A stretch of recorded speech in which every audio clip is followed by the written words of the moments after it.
Alors, le guide égalité femmes-hommes en entreprise est destiné à la fois aux entreprises qui souhaitent être dans des bonnes pratiques et qui souhaitent travailler sur la question de l'égalité femmes-hommes, mais il est aussi destiné aux femmes qui se posent des questions sur leur carrière ou aux femmes qui sont en recherche d'emploi.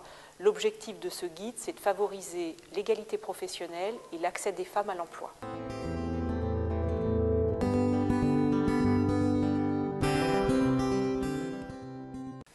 Alors, la loi Copé-Zimmermann qui vient d'être votée donc a pour objectif de féminiser les conseils d'administration. Elle a le mérite d'exister. Néanmoins, je montre dans le guide qu'il y a eu depuis 40 ans une superposition de textes législatifs qui ne sont pas appliqués.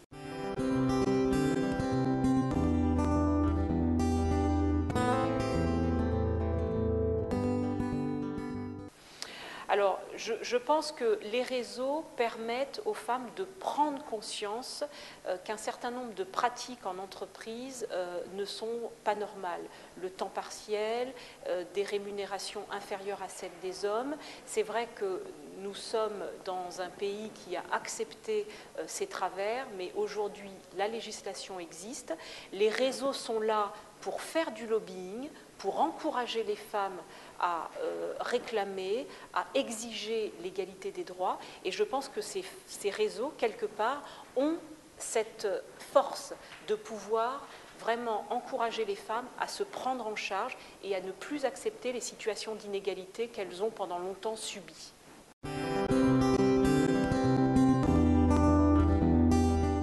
D'abord, le thème du guide correspond complètement à notre champ d'intervention.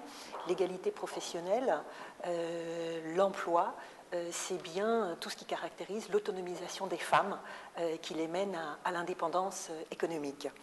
Lorsqu'on est en minorité, et très très en minorité, c'est-à-dire qu'on dit souvent les femmes ne représentent que 20 ou 25%, mais si on inverse la statistique, les femmes sont dans des milieux où il y a 75-80% d'hommes. Et cette expérience de femmes isolées dans un milieu différent, eh bien les réseaux de femmes permettent de communiquer ensemble et de partager, de se dire « bah oui, c'est pas facile, et toi comment tu fais, et toi comment tu le vis ?»